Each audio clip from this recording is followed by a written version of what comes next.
Hi, I'm Bob from Flatbike, and today we're talking about maintaining Flatbike pop-off pedals. A lot of people look at these and go, well, that's cool that they remove like that, but how much extra maintenance is this? Surprisingly, a lot less than the rest of the pedal. There are only two things to be concerned about. One of them, you want to make sure that the two pins in there are nice and flush with the surface, because that's what holds the springs. And second, those little cavities in there, you want to make sure those don't get filled with anything. So if there's dirt in there or dust, blow it out, suck it out with a vacuum cleaner. If you need to, take a toothpick and scrub it, scrape it so that it comes out easily. You want that nice and empty, and then that's it. That's all the maintenance that requires. That leaves the rest of the pedal, which is user serviceable, just like most high quality pedals. And let's take a look at the parts that go into this. First, there's the pedal body that has 9 cleats per side. You want to make sure that those are tight. And if they're not tight, then take a 2.5 millimeter hex wrench to them and tighten them. Next, there's the shaft, or what we call a spindle. It has 2 rubber grommets on it. One is to make sure that the unit is water sealed, and the other one is to make sure that the pedal latch doesn't rattle when your pedal is attached there. So those 2 should be in there, and neither one should be in that groove, because that groove is what grabs the pedal. Next, we've got a bushing that goes in there, and we've got a sealed bearing ring. So when you take this apart, you're not going to have little ball bearings bouncing all over the place. We have a nut that can be silver or black, and that's an important difference. And there's a dust cap that goes on the outside of this. One thing that's super important, when you take the pedals apart, take apart only one or the other. Don't take them apart at the same time, because the nuts that go on the end are different, and the shafts themselves are threaded in different ways to keep everything tight when you're riding. So one pedal at a time. Now, what tools do we need? We're going to need some kind of a hex wrench. I use this. This is the ultimate bike tool from Flatbike, and all of the wrenches that you need are nice and in there, and you can use it for high leverage or easy spinning. So got that for the 8 millimeter hex wrench.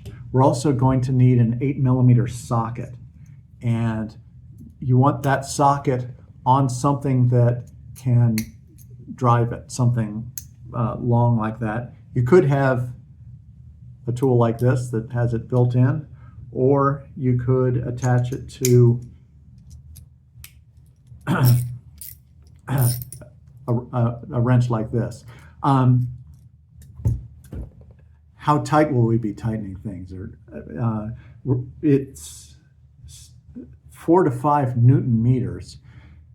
And if you're not familiar with newtons, like nothing above a fig newton, 4 to 5 newtons is about 3 foot-pounds. Well, great. What's a foot-pound? If you've got a wrench that's 6 inches long, it's half as long as a foot, double it. You're applying 6 pounds on the end of a 6-inch wrench. So that's a little more than a bag of sugar. So if you have a torque wrench, great. You can set that thing at 4 to 5 Newton meters and be very precise. Otherwise, you can use a tool like this. That's what I'm going to use. Another tool that comes in handy, but not for the reason you might think, is this. You can do all this work around a vise, and there are special attachments that you put on a vise to work on pedals. Blah. No, we're going to use this to stick the end of the pedal in so it's nice and secure when we're turning. That way we don't have to buy any special equipment. So let's get started. The first thing I'm going to do, I don't have to stick the wrench, the pedal in the wrench yet, because I'm just holding the pedal, and I'm going to use my hex wrench to remove the dust cap. And this is a standard threaded counterclockwise lefty-loosey kind of thing with both sides. So we take that out and put it there. Oh, this is another thing. When you're doing this work, have a nice clean space so that all the parts that come out go back in. That's always a good habit. Okay, so now we've got the dust cap off. We've checked and we made sure that any loose cleats are tightened. And now we're going to go inside the pedal. The nuts on the end are threaded differently, and they're threaded the opposite from how a pedal, from how the pedal latch is threaded, or how a standard pedal is.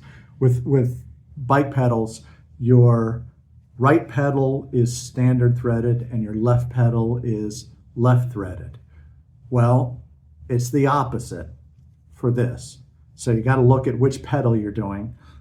I'm doing the right one, which is right threaded when I'm putting it into the crank, which means it's going to be left threaded when I pull this out. So to loosen it, I'm going to set to tighten. It's a bit of some mental twisting there. But there we go. And I've got it. And the right one is black. And I put it here. Now, there's a ring in there. I can push down with this tool to get it past the ring. And then I like to push from this side and try and remove the ring. I want to get the bearing ring out to take a look at it. That can be the trickiest part there. So I just pushed it out using the shaft itself. And so now I have the bearing ring that's separate. I pulled this out, but the bushing is still in there. So best way to remove the bushing is with the shaft itself. I've just pulled it out. So now I've got those parts. Now I have a shaft that may be very greasy. So use a towel that hopefully has less grease than the thing you're trying to get grease off of, and clean that.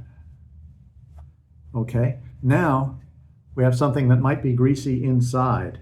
And so anything that you have that's long and thin that you can put around your rag and stick inside and clean. So now we've got this cleaned, got that cleaned. It's time for grease. And basically any grease that repels water is good. I'm a big believer in Phil's waterproof grease for ball and roller bearings, which is perfect. So I'm going to take a little bit of grease, put it on there, on the shaft, and rub it around my finger to get it nicely smoothed around there, with plenty at the thick end, because that's where the bushing is going to go. A bit more. Okay.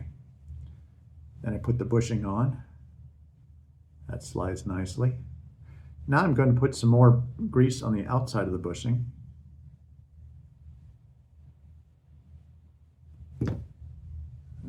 Okay, that's nicely greased up. And I'm going to stick this back in. You can't put the bearing ring on the end because the space that it's going through is smaller than the bearing ring, so that'll come in from the other end. So we stick this back in, fits nicely, and this is where it gets a little tricky. Dropping the bearing ring on top. Okay, it's just sitting. Let's see. It's just sitting on there right now. How do I push it down? Well, I've got a socket. Now it's on. Now we want to put the nut on. Now, if you have blue Loctite, then great. A little bit of it, used carefully, is a good thing. Otherwise, you're going to really rely on that 6 foot-pounds to make sure that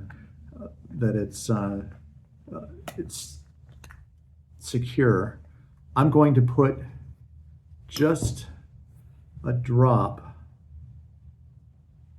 on the inside of one side of this, and then the easiest way to do this is to take your nut and put it in the socket first, and then put the socket on the nut, put everything in there.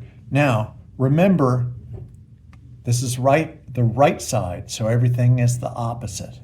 So we're going to make it go backwards, which is the right way.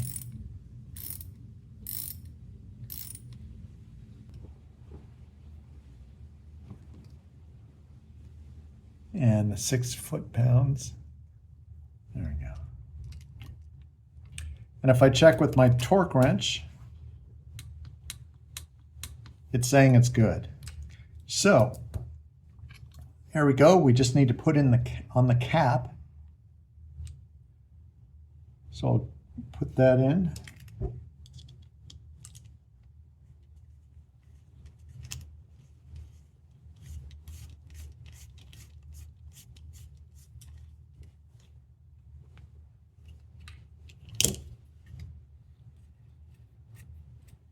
And it is all set, ready to go. And that's all you need to know about maintaining Flatbike pop-off pedals.